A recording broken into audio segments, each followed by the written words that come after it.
Kita akan mengenai kehadiran Okey, terima kasih. Kita sebenarnya amat berbesar hati dapat hadir pada majlis pagi ini yang berkaitan dengan isu Kampung Baru Cina dan kehadiran amat memberangsangkan sebab notis yang dalam 3 hari dapat dewan penuh lah ini ya, dengan pelbagai NGO yang hadir dan sebenar penubuhan nasionalis lah. Cuma tajuk kita pada hari ini sebenarnya tajuk besar sebab dalam keadaan negara kita yang dalam orang kata berkecamuk dengan macam-macam isu, ditimbulkan bila isu-isu yang tak sepatutnya dikeluarkan. Isu Kampung Baru Cina ni bukan cerita baru lah sebenarnya, tapi bagi kita dia tidak ada apa kepentingan pun dalam landscape pembangunan negara. Sebenarnya kita akan menggores luka lama sejarah darurat, sejarah Melayu Cina semua dia tanggung ke mana pun. Dan walaupun ada kenyataan daripada Ng Komeng baru ni bahawasanya mereka akan menutup kes dan move on, saya rasa benda tu dah berkali-kali berlaku dan tak sepatutnya diulangkan lagi kan.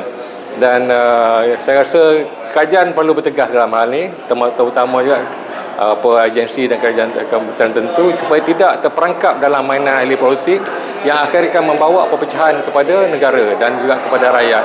Dan dalam keadaan rakyat yang serba kesusahan hari ini dalam untuk membina kehidupan, kita terpaksa melayan isu-isu yang tidak memberi kebaikan. Macam saya kata tadi, sepatutnya kita memberi perhatian kepada isu yang lebih besar. Contoh, kalau kita nak fokus kepada hal-hal berkaitan dengan tapak warisan, banyak lagi tapak warisan yang tidak dibagaikan. Contoh Lenggong, contoh di Bumulu Nia. Kalau di Sabah tu di Gunung Kinabalu itu sebahagian dari tapak warisan yang tercatat dalam senarai UNESCO. Kenapa itu tak diberi perhatian dari segi pembentukan dan sebagainya?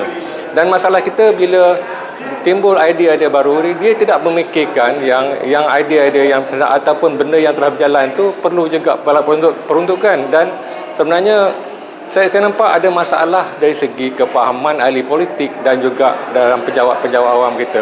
Mungkin dari segi kedudukan, pejabat awam mungkin tidak boleh tidak ada kuasa untuk menahan pandangan-pandangan ahli politik yang bermotifkan sesuatu untuk membuatkan benda ni jadi, dan untuk dia menghalang pun tak boleh. Jadi sekarang ni bila datang idea-idea macam ni, dahlah yang benda lama atau yang sedang berjalan pun tak dapat disempurnakan, datang pula yang baru menambahkan lagi masalah dan beban kerja kepada pegawai-pegawai terbabit.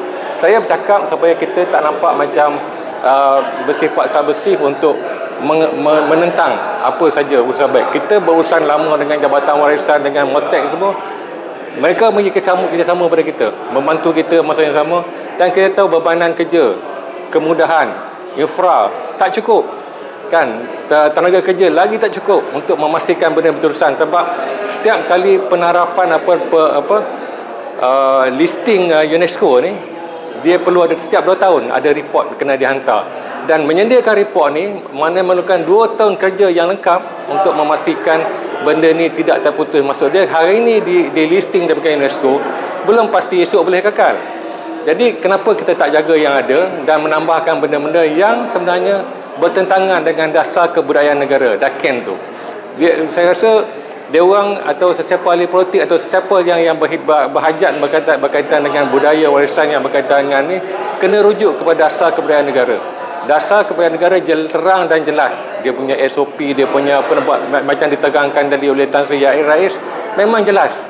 Tak ada lohor kat situ. Cuma pelaksanaan saja. Bila datang pelaksanaan, ini yang dia masalah, sebab di bawah tidak tahu bajet, ataupun masa yang sama bajet-bajetnya scattered. Contoh Sungai Batu kan, last kali habis, tidak ada berlaku, walaupun dikatakan Sungai Batu ni disenaraikan daripada UNESCO, tapi last kali sekarang tidak tersenarai pun dalam UNESCO punya listing. Yang ada 6 saja, Gurumulu, ke Gunung Kinabalu, Melaka, Melaka, Jostang share sekali, dan dengan Lenggong. Itu saja. So lepas mereka berapa puluh tahun, ini saya yang ada bagi kita, yang kita kecoh macam-macam tu. Okey, sekian. Terima kasih. So, NGO bela Islam ni buat apa sebenarnya? Kita pada dunia sebenarnya Syarat Melayu kita adalah NGO yang membawa penyatuan kepada perguruan-perguruan silat di seluruh Malaysia dan di Nusantara juga. Kita ada hubungan semua.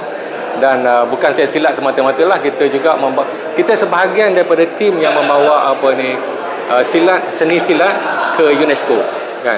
So kita punya misi kita dalam menyatu, memertabat, memberdaya dunia silat. Itu yang kita bawa, dan kita lebih kepada proses membawa seni silat ke peringkat yang lebih tinggi.